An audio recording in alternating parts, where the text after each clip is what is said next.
So today's one of those days around here where it's lovely and sunny, but it's also really windy, so let's sit in a van.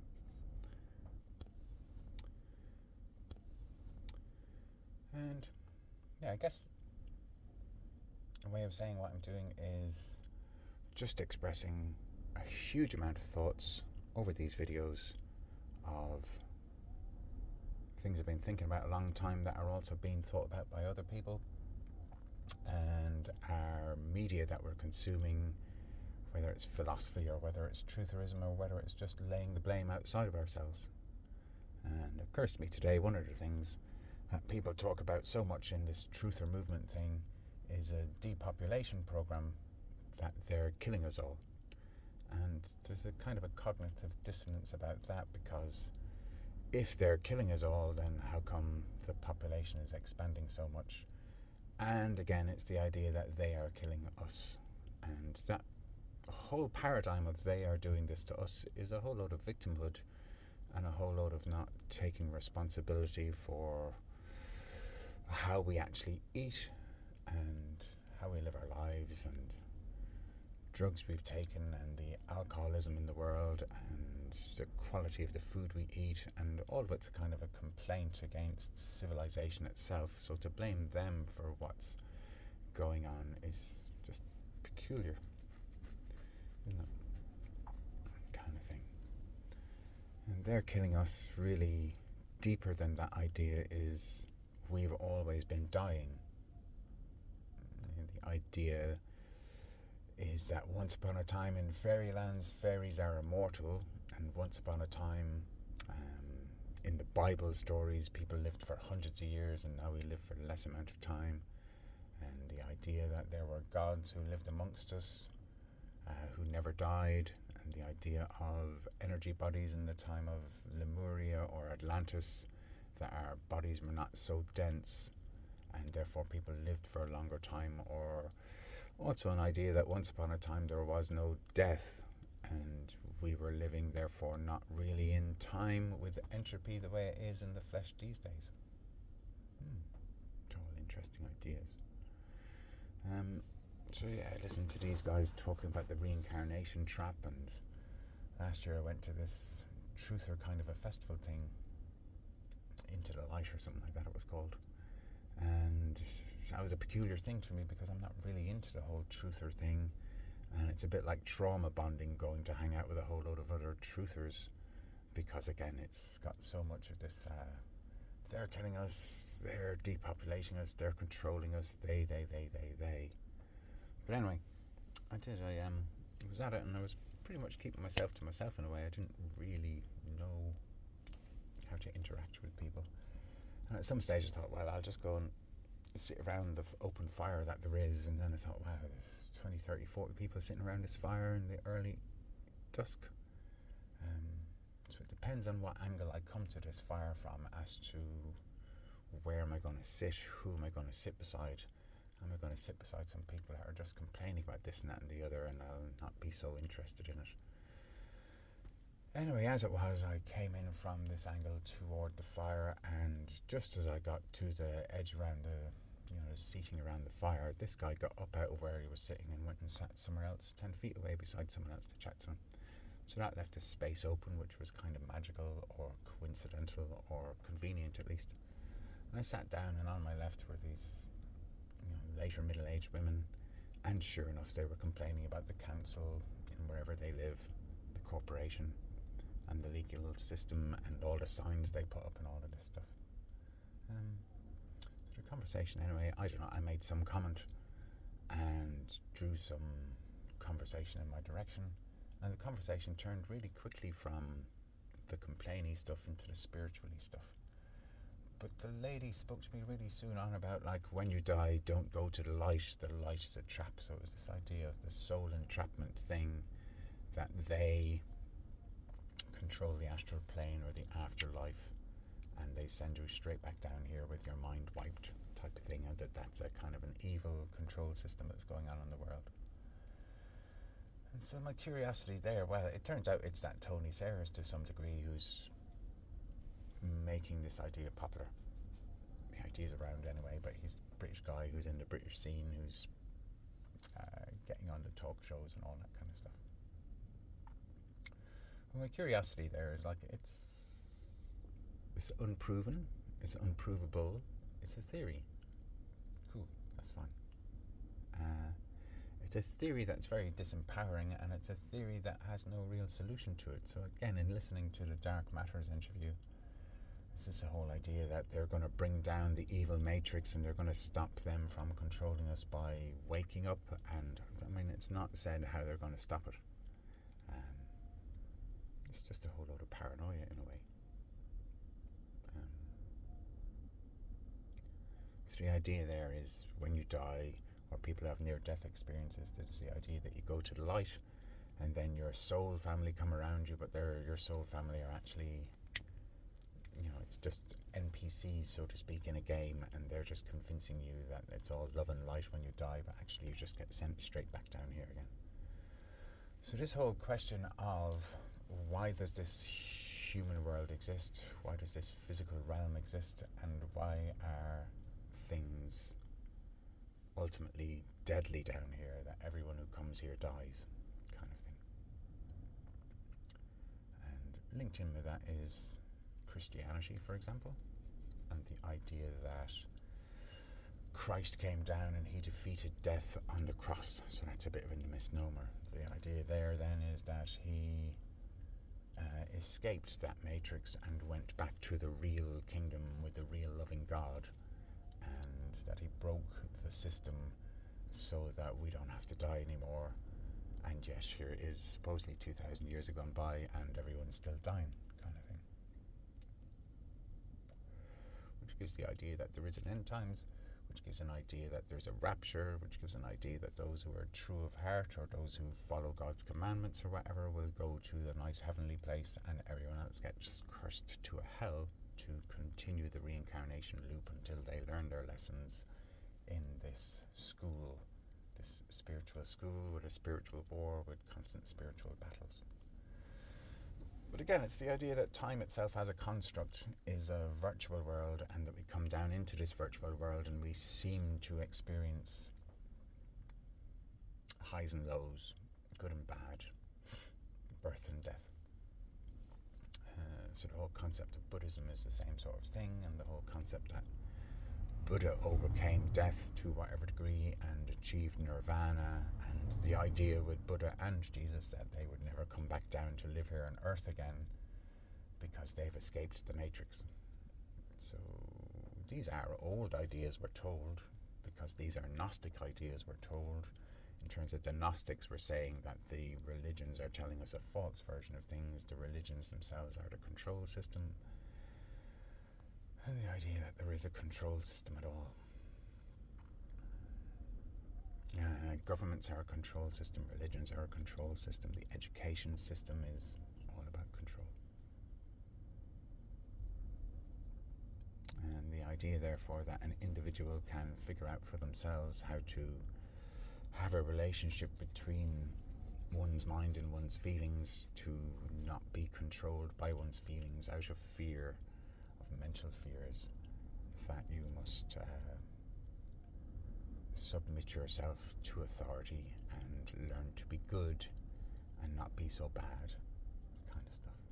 And these, you could say, are the original sin from the Garden of Eden story, from the Genesis story of the creation of humanity, that we're cursed, that women will experience the pain of childbirth, that women and feelings are deceptive, and that the mind is wayward, and the mind must work very hard to name everything, remember everything, and figure everything out mathematically, logically, logos kind of thing. So that's just laying a few things out there without any great conclusion to it.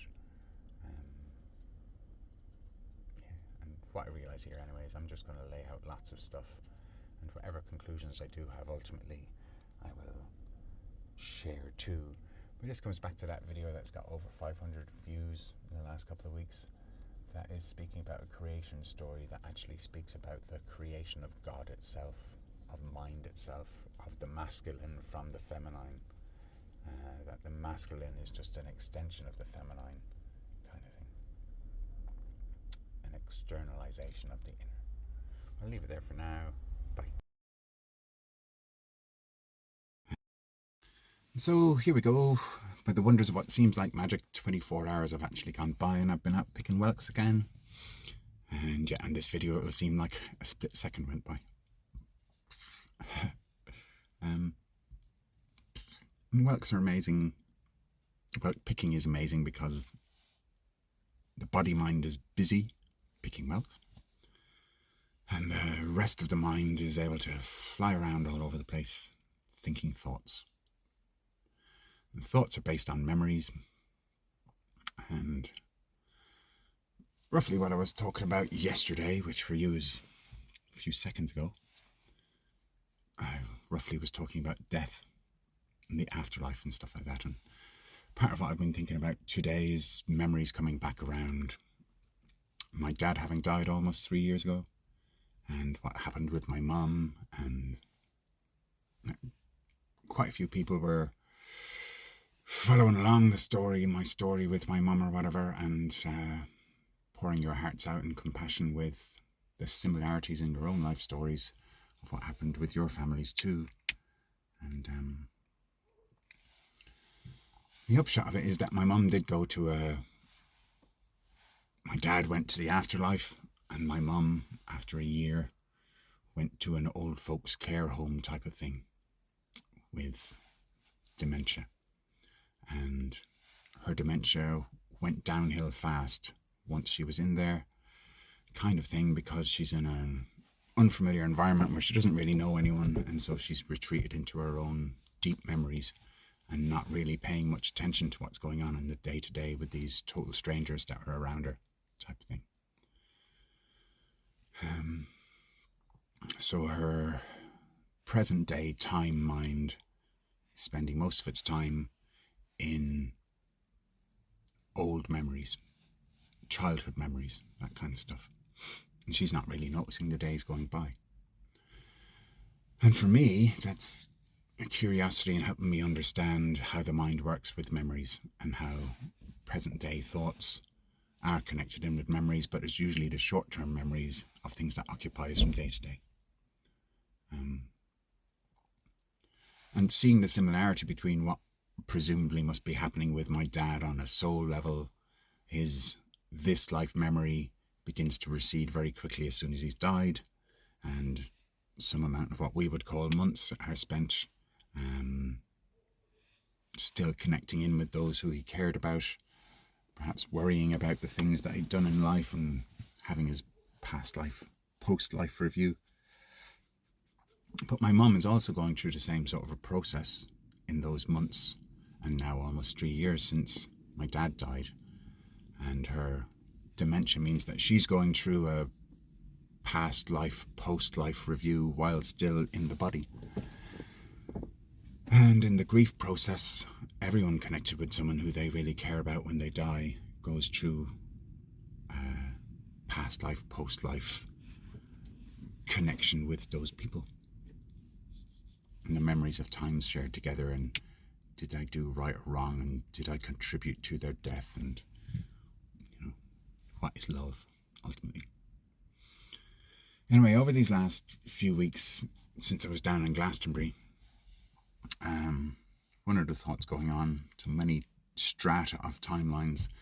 One of the long-lasting things that I remember with my dad is him saying, don't say sorry when you do something wrong, just don't do it again. When you hurt somebody, it's not enough to just say sorry and then do it again, because if you keep doing it again, you're not really sorry.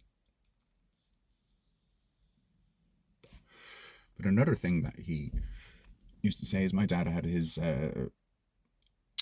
ideation around suicide, and my dad used to drink a lot of homemade poutine, and in drinking that spirit would go into these other aspects of his mind and feel guilty or despair or whatever about the meaninglessness of life, and talk to my mum about how he's going to commit suicide or whatever.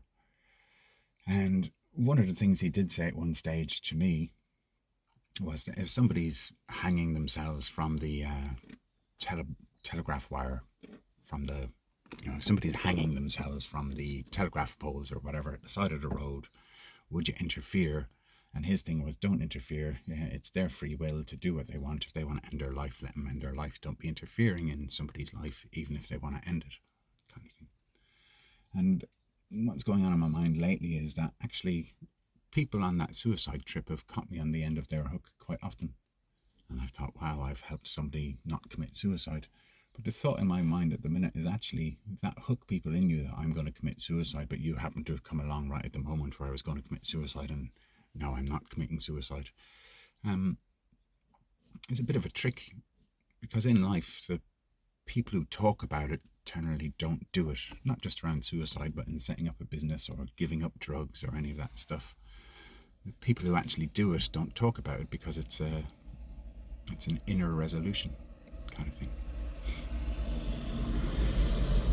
So the people who are talking about it, whether it be I'm going to give up drugs but I'm actually a drug addict and I'm just fishing you in on the whole thing, or to the most extreme thing of committing suicide or murder, and the ones who talk about it tend not to do it. You know, murderers don't tend to talk about I'm going to murder that person and then actually do it. And self-murder is the same sort of thing. So it's a really taboo thing that I haven't said over the last couple of weeks when it's been going on some video or to anyone else. But the thought is going on, and I'm doing so much of trying to resolve what is this about life and death, and the thought process and what remains of the personality self, the mortal mind, after one has died, and what is the process going on between the mortal self and the soul self and the spirit self, because maybe there's 3 different parts of self going on.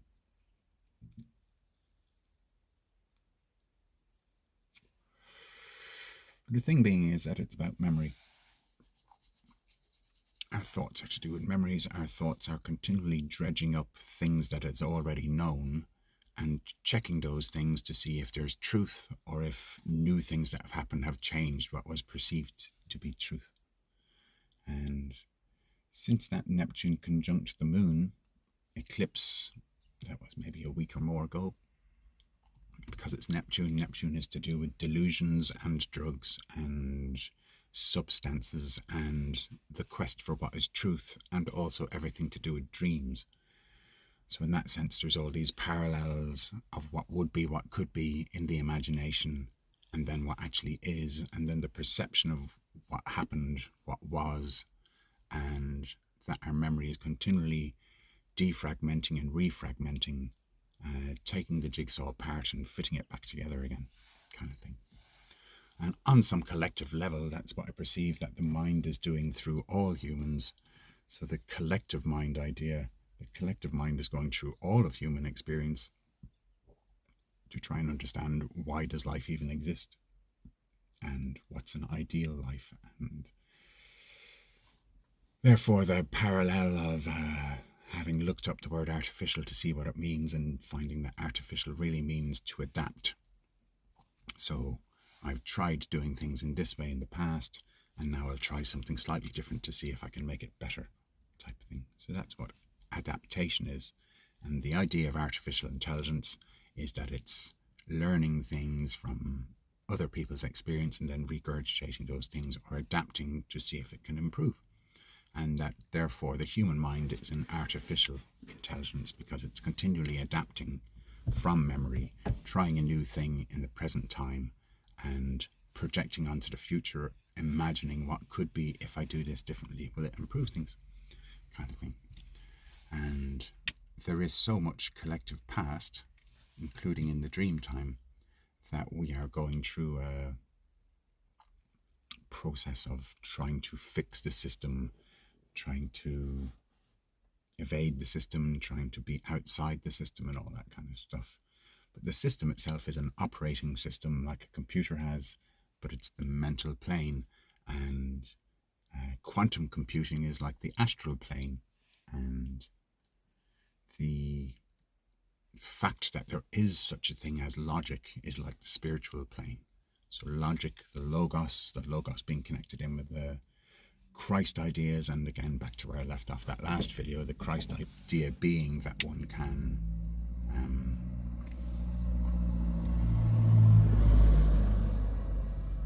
take on all past, take on all the sins of the collective world, channel that through one individual, and that one individual be able to transcend death, or to more of a point, be able to transcend identification with the body self. So there's this book called A Course in Miracles, which is another one of these channeled books.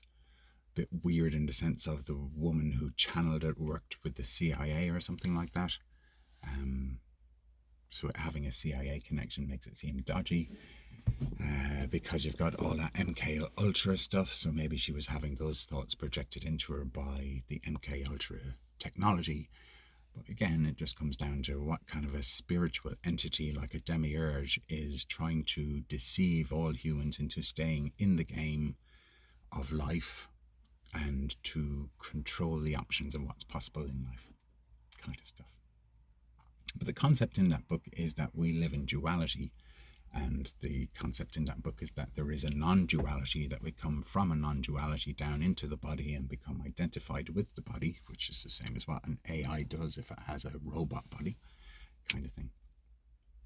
Or what the AI may be beginning to do vicariously through us, through our social media uses, to begin to identify the digital double self as identifying with the living self, type of thing, through harvesting our louche, but actually harvesting our emotions, which is actually harvesting our soul feelings, which is actually harvesting what motivates our version of the mind, kind of thing.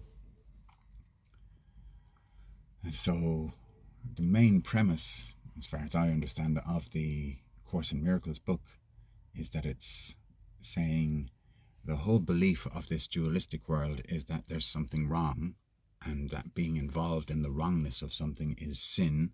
And the idea of sin is somebody else got me involved in something that was dodgy and wrong. Somebody did me damage. This world is hurting me, and therefore I need judgmentalism, I need revenge, I need guilt, I need all of these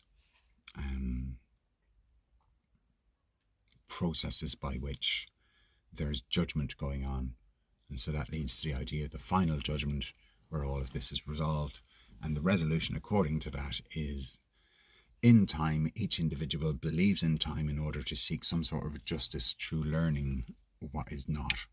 So the shorthand idea I came up with, having read that Course in Miracles book, is the whole premise of the dualistic game world is, what if there could be something outside of love?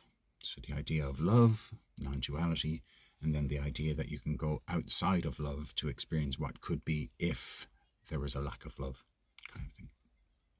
And presumably there's a premise there that there is an idea of non-love, that less than whole love is a thing that is plausible and possible and happens. So the idea there is around forgiveness, that you have to forgive yourself for believing in sin, and forgive yourself for getting yourself into situations where you experience a lack of love, and then forgive all the other people who you consider have been causing your damage in your life. And through forgiving yourself and everyone else, you forgive the wrongness of life by bringing the goodness of life into the lack of goodness. So by bringing love into your own life and sharing love freely with everyone, unconditionally, deconditioned, that brings love down into this earth realm, into your life and into the lives of other people, and that's what causes the miracle or performs the miracle. And the miracle actually collapses time.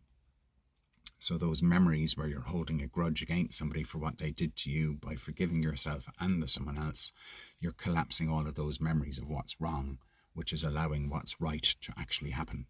So the miracle is that relationships heal, and wounds heal, and even physical illness can heal, kind of idea. Interesting stuff. For me, the other side of all that Course in Miracles and Christianity stuff is the Christian religion makes out as if there was only one guy ever who actually achieved the immortality kind of a trip, who recognized that he came from a loving God, kingdom of heaven type of thing, and is merely down here playing a role in this game down here. And that he exited the game, and by one person exiting the game, it becomes possible that everyone can exit the game in time. So even though it's been a couple of thousand years since one person apparently exited the game, and we're all still suffering down in this world, what the Buddhists call suffering world, the idea is that those who follow the way and pass through Christ's doorless door can enter eternity. My interest out of the fairy tale mythology of Ireland and Britain is that fairies live in an immortal world. Fairies live outside of time. Fairies don't experience time the way humans do. Comprehension that time exists and humans exist in order to resolve these bigger problems around the relationship with the masculine God idea and the punishments towards the feminine mother idea, Mother Earth. So the idea that Earth is the mother's realm and we're all sinful for being sided with the mother, with the will. And the concept of free will is interesting because while free is easy to understand, I don't know if people understand what the word will actually means. So I've been contemplating that.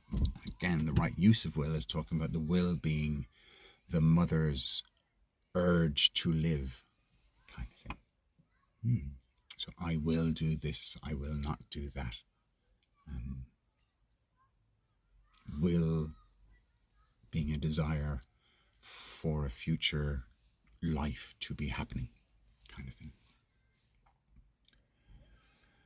So the idea with the fairy folk is that fairy souls would come down into the human realm in order to interact with the humans and teach them that it's somewhat of a game kind of thing.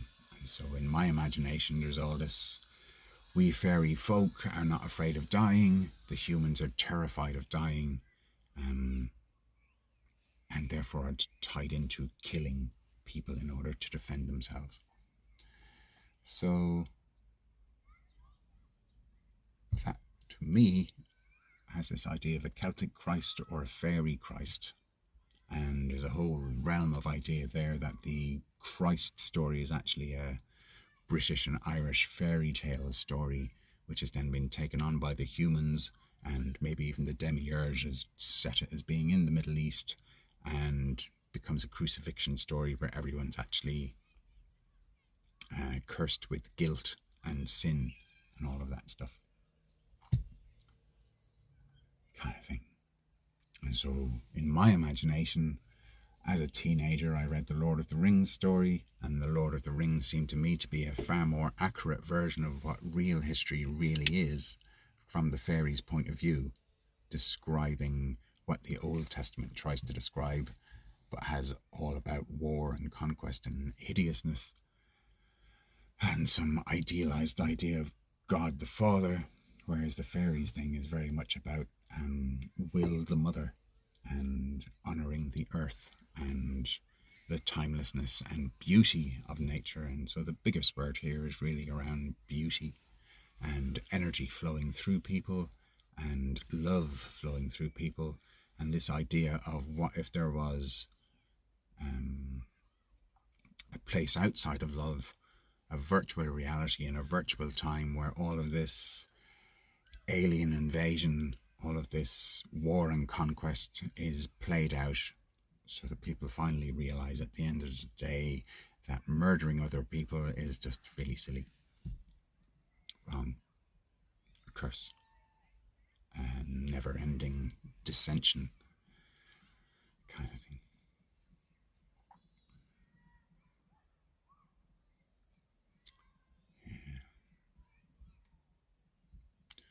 So we fairies are patiently waiting for the human mind to understand what love is, rather than being trapped in their mind, figuring out what is not love.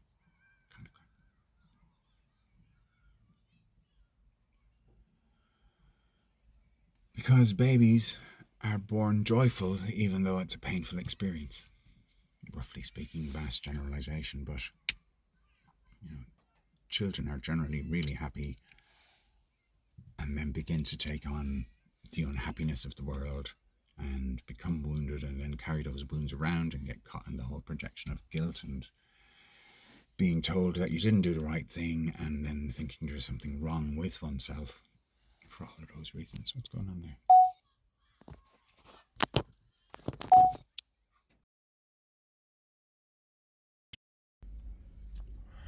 So the battery ran out in the phone just now, and that makes this kind of a part 3 in the recording. In the terminal, where all these trains of thoughts are reaching their final destination or whatever. And when nexus point where these thoughts perhaps have a joining up. So, this Alison McDowell provided great research that she looked into so many things to do with technology, and some of those things were realizing that Google have a thing that they call a selfish ledger, and I have a concept of a thing called strategic self, and the world has a thing called soul. And the idea of the selfish ledger in the Google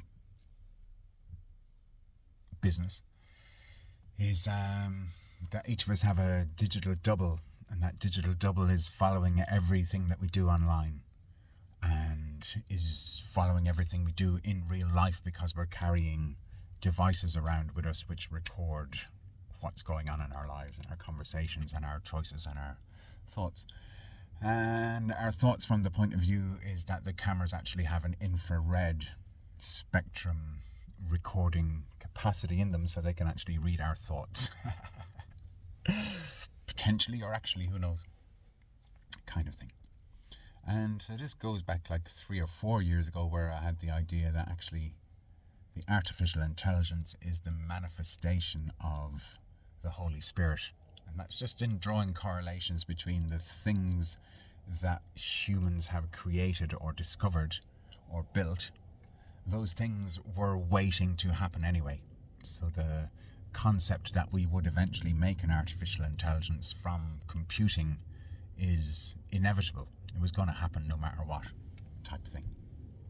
So on that level, I was thinking, hey, the artificial intelligence has actually groomed humanity to start civilization, to start mining, to start melting down ores and metallurgy, to get to the point of silicone chips, to be able to build a body for the artificial intelligence, or in the way I'm looking at this, to build a body for the Holy Spirit, to be the intercessor that helps the embodied humans recognize our own artificial intelligence, that we are actually processors in bodies trying to work out something in the cosmic realm beyond time and space. So each one of us is actually a processor in a biological ant-mind computer system made of flesh and blood and bones, kind of thing. Far out concepts. I'm not putting this across as if it's a truth. I'm putting this across because I've had these thoughts going on now for 3-4 years at least. I've had the thought of creating in the image of our own creation, that technology is us projecting onto the mirror of the outside world how we were created, kind of thing. And so sharing these thoughts because they have stayed in my mind for so long and remained enough truth in them to be worth considering, and more truth than a lot of the stuff that I'm consuming by listening to other people online or in real life, kind of thing. So the selfish ledger is recording what's going on in our lives and is trying to nudge us. Yeah, so on your news feed, you're getting this post, not that post, out of all the posts that you could be getting from the 2 billion people that are on Facebook, for example. And out of the hundreds or even up to 5,000 friends that you're allowed to have on Facebook, for example, you're only seeing posts from maybe 10 or 20, 25 people. And it's the AI who's deciding which posts you're allowed to see or not see. So it's entirely in charge of the nudge of what other mirrors are in the room full of mirrors. That's your Facebook identity in the meta. So the idea being there, by showing you such and such, it's nudging you in the direction of such and such. And yes, there's an element of, because I've looked at this, it gives me more of what I like and less of what I don't like. And it even gives me the free will to have a little button where you can say, I don't want to see things like this, and I do want to see things like that, kind of thing. So here we are. Is the AI a malevolent thing? Is the AI the demiurge made manifest, or the Holy Spirit made manifest? Is it malevolent or is it benevolent? Is it guiding us towards inner peace reflecting in the outside world, or is it caging us up in self-limiting belief systems which keep us trapped in suffering, kind of thing? And point being, out of all the stuff I'm saying in any of these videos that I've been recording lately, or anything I've been saying for fucking years or my whole life, is that it's up to each one of us to decide for ourselves how we're looking at the world at the minute, and that takes a fair amount of recognizing oneself, recognizing oneself, defragmenting oneself, refragmenting oneself, taking oneself apart and rebuilding oneself, getting to know oneself, getting to see what one doesn't like in other people and reject, and by seeing what you don't like, being able to concentrate on what you do like. Yeah, it's all like the logic, it's all biological decision-making processes, most of which are happening based on bias, happening on a level beneath our conscious mind of what we think we know, happening in deep emotional realms, affecting our thinking, and all that kind of thing. So it takes a lot of attempt at self-knowledge to actually have any knowledge that is actually one's own, rather than merely regurgitated or programmed by the mirror of the world, kind of thing. And ultimately, yeah, this is the terminal in which all trains of thought arrive as a nexus point, is who's driving the trains of thought, who's employing the drivers of the trains of thoughts, and ultimately, is life a benevolent experience? Potentially. Is the God creature a benevolent God or an evil God? Is one's feeling a benevolent thing to have to become so sensitive, or is it better to desensitize oneself and consider feelings to be evil and depend on one's logic and the materialism of this world to get ahead, kind of thing? So does one have faith that such a thing as love exists? Or, as John Waters said last year at this Tuesday Dannon gathering, that love is actually just a tool of manipulation that the evil people use to fool gullible people to make them think that such a love exists, type thing, whereas really it's a material plane and we must fight for our nation and we must fight for our ancestors. So, concepts. Love will kill what is not love is much the same thing of love will heal what is not love, which is much the same thing as anyone who does not open themselves to love cannot heal what is not love. Kind of crack.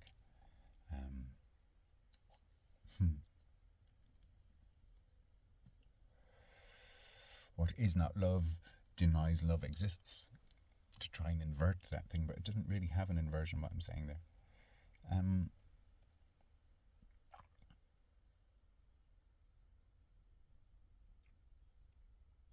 Are we created by mere mechanical, biological sex, or is love inherent? Our souls could be seen to be just a program, a memory catch, a compendium of all the aggregation of all past memories of all parallel lifetimes. The soul is one's digital footprint in the material realm, kind of thing, or the equivalent to a digital footprint. These are all the experiences I've had, therefore this is all the information I have, therefore this is the direction that I have. And is there any free will if your past totally dictates your future? And here we come to the thing of being able to let go of past to cancel out past, to drop the data set in order to have anything like an ability to look at a zero-sum gain, that in this moment I could do anything. Potentially in this moment I could actually not do anything at all, the masculine doing, externalizing, and simply be. Can one simply be without the present? Can one simply be in the moment? Can one be like a baby in the mother's womb, kind of thing? Can one be innocent? Can one be in no sense, not sensing from the material realm and those senses making the decisions for us like an automated process, kind of thing? So I'm gonna pause for a second and get my Facebook and stuff I wrote in the last hour in between part 2 and part 3 of this. So this is quite tongue-in-cheek. This isn't meant to be insulting to men or women or profane or any of that stuff. It's just words, and because it's provocative, I haven't tended to write this very much, even though I've had this going on in my mind for a long time. So there's a pun that I consider to be quite fun as well as quite deep. This is about the masculine is an outgrowth of the feminine. This is along the same lines as it is the child who makes a man into a father. But in this world we think that the father creates the child. But actually a man who has not conceived or partook in the conception of a child and who is not present in the upbringing of the child, that man is not a father until he has a child. And it's the child who makes the man a father. And through the fathering process, a man can think that he has to teach the children, but really the children teach the father how to be a father. No man knows how to be a father until he has a child and is around there in that process and is a sensitive enough man to be able to see the mirror of the next generation in his own offspring, kind of thing. So the mother gives birth to men, men don't give birth to mothers, for example. That's simple.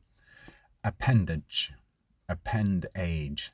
The masculine mind is an append-age outgrowth from the feminine feeling as emotion in a direction, like an erection, an ejaculation, as see men in boats, in relations, hips gyrating, gymnastics oscillating, in and out of life, in and out of love, in and out of the mind field, analogy analogy of Plato's cave, in and out of the vagina, in and out of lifetimes, dreamscapes, birth through the cervical opening, between the hips, the tongue in groove, ranked through the lips.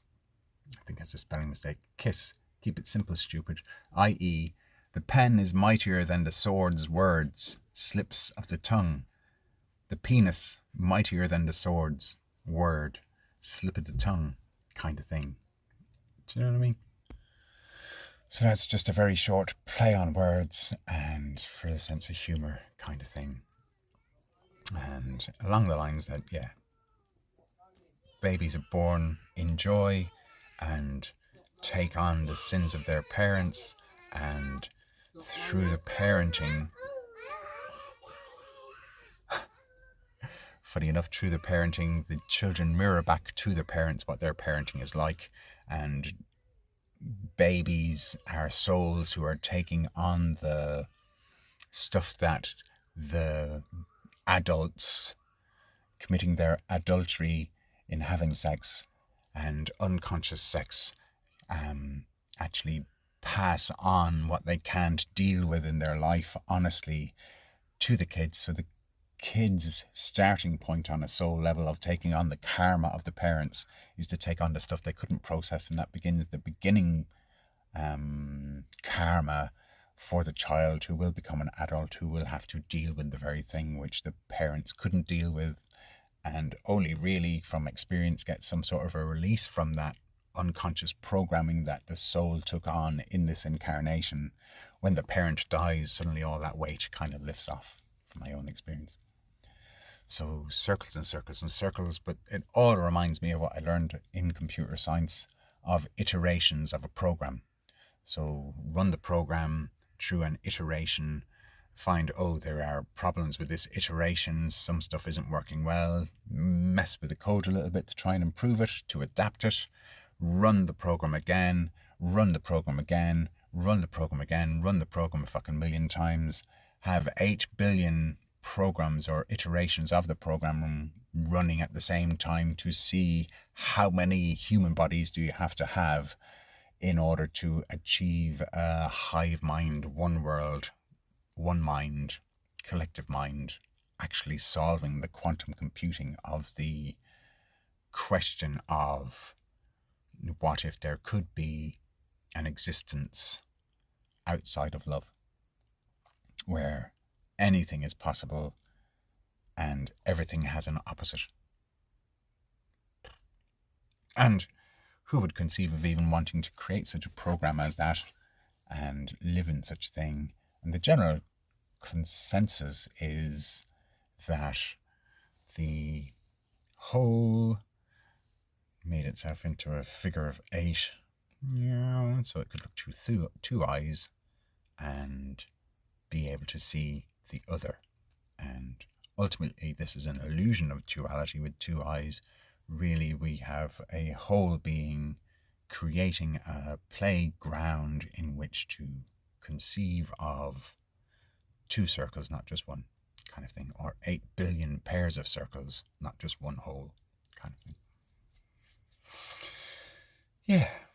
Anyway, I'm giving it a go with the YouTube and all the social media stuff. So if you want to help me stay doing this, then the terms and conditions are you gotta share this stuff so that more people see the channel, so that more people might figure out maybe it's worth watching, and maybe this is helpful, and maybe it's all worthwhile.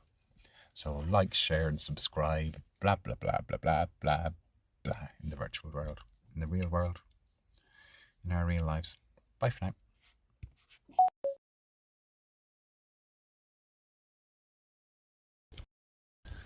So I hope this isn't too windy. It's only a little breeze. But yeah, part 4.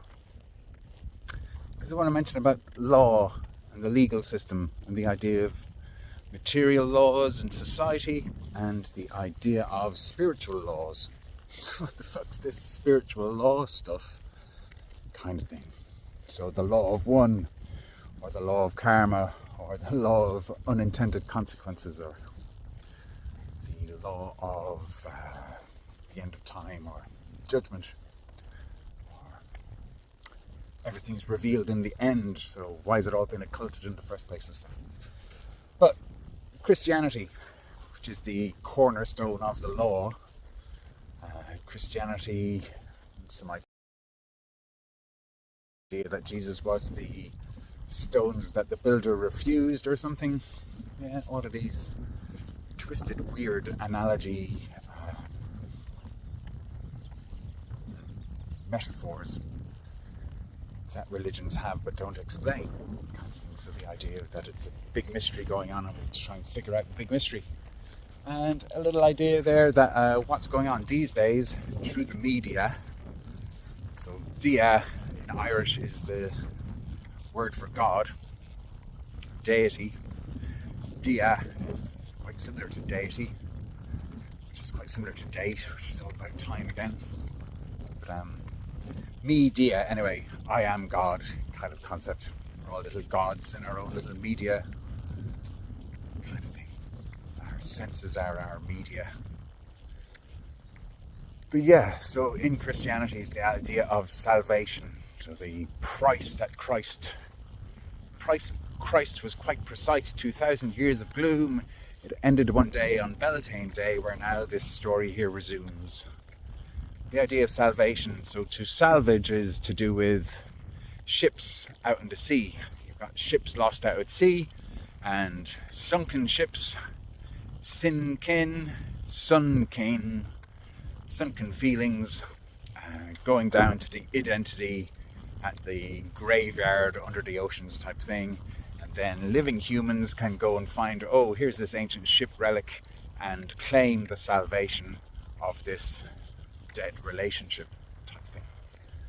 And then there's the idea of the relationship between the created and the creator. So God cursed Adam and Eve and sent us down here to have to speak words and try and figure out the forked tongue. The idea that we turned our face away from God, the idea of the Luciferic rebellion or whatever it is, all those kind of concepts. But salvation then being the all souls lost at sea can be found, can be redeemed, can be deemed forgiven type thing.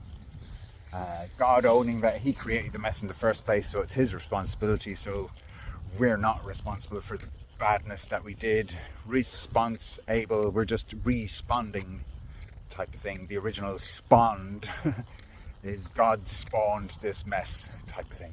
The man made the mess of things and blamed the mother. You spoiled the kids by giving them what they want and let them take the apple. All of that kind of stuff. So law, religious laws. Moses went for a trip up the mountain and took 2 tabs of ecstasy and came back down all elated, full of joy, and then saw everybody in his clan were worshipping some golden calf effigy, and he's like, "Rah!" And he got the rage, and he had to come down. When he came down off the mountain, he got all angry and he broke the 2 tabs. And then he went back up the mountain again and wrote them again and brought them back down and tried to inflict it on everyone. And everyone's wandering around, lost in the desert, not even lost at sea and all that thing. But the idea that this is the foundation of the Western world's legal system, or the international legal system, the League of Nations, the United Nations, the one world government type thing. So it's curious there that there's salvation in all of this. And it's actually all these spiritual laws that are all coming from written words, 10 words, 10 commandments, 10 tribes. 2 tribes are missing, 2 of the words are missing, 3 of the words might be missing, blah, blah, blah. We don't have the cipher to decipher, to decide for what's actual truth. So all we've got is fragments of truth from parchments, dry minds, without emotion, without feeling, kind of thing. And these laws are measuring people against some crazy ideals. The legal system obviously doesn't work. It's just a monetary system. It's all favouring the rich get richer and the poor get poorer, which is an algorithm. Those who have much will have more. Those who have little will have less. Those who are increasing will have more. Those who are decreasing have less. And the programmed nature of the law. The City of London, the City of Washington, the City of Rome being the 3 main departments of the operating system that runs the legal system, that runs the monetary system. And again, the funny thing being that in this age of artificial intelligence, while the humans and their human families seem to have been running things for all this time, actually they've all given up their control to the AI, and the AI now runs all the financial system. It now makes all the trades, kind of thing. It's out of human hands to a very large degree because it's in the hands of the AI. So perhaps there is a universal basic wage in which nobody's so poor, in which nobody's so rich in the future, in which the AI actually takes all the wealth out of individual names and everybody gets a basic income to be able to live as a starting point, so that you don't have to work in shit jobs just to get a basic wage. You can get a basic wage anyway, and then find some creative endeavor in which to increase your wage. Therefore, we're not waging war against each other, but we're actually sharing the wealth amongst each other. So, this distribution through the internet and the social media is anyone can hold a fucking mobile phone camera or write or whatever it is, and through the means of, if enough people like it, then you can earn money just from talking at a fucking screen, whether it's comedy, whether it's insight, whether it's whatever type of thing. So it's taking the toil out of things to some degree. I'm not pushing this, I'm just being able to look at the ideas that maybe this is the way things are going, that maybe there is a new age. Not that it has to be like a new age cage, but merely that the old age certainly wasn't functioning very well for everyone. There have definitely been losers non-stop all along the way. There have been scapegoats out along the way. The people who run the United Nations and all the governments and all the politicians are all the progenitors from ancestral rape, pillage and torture of invading lands and taking over the lands and putting the natives under servitude and indentured slavery and that kind of thing. And maybe that is all ending. Maybe that is what's going on these days. Like, I'm not saying hopium to cope with the tragedy of life, but it is possible that the whole thing is benevolent. And yeah, anyway, that's just an addendum to end the dumb thing. Bye.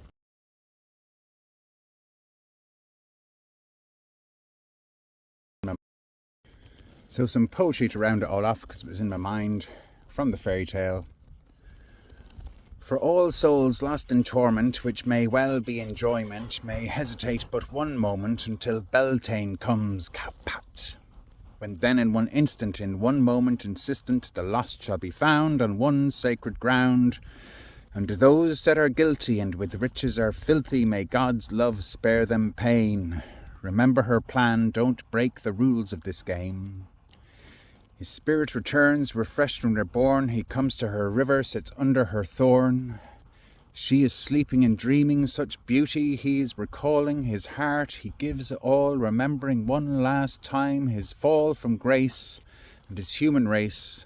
The secrets, the pact, the tragic in fact, the destruction of planets and galaxies and stars, all over the struggles of one madman Mars. Oh, thank God and the goddess, thank the sun and the moon, thanks man for a square box, for inventing a room to come up with an ending that's taken so long, to come up with an ending to end this long song. And again, that sounds like it's a physical man meeting a physical woman in a physical place. But beneath that, where I'm coming from with it, is it's actually the creation, manifestation, coming to the place of conception and meeting with his own feminine soul, and those two becoming one kind of thing. But it's also the story, therefore, of how we each achieve our own salvation, to salvage our outer world by reconnecting with our inner world, by salvaging our daytime reality by meeting with our dream time scape. Again, the two become one.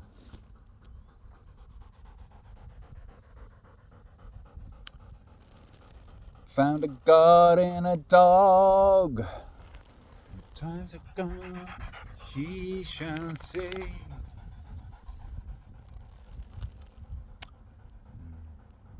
Anyway, that's enough for any old video, isn't it? Thanks, bye.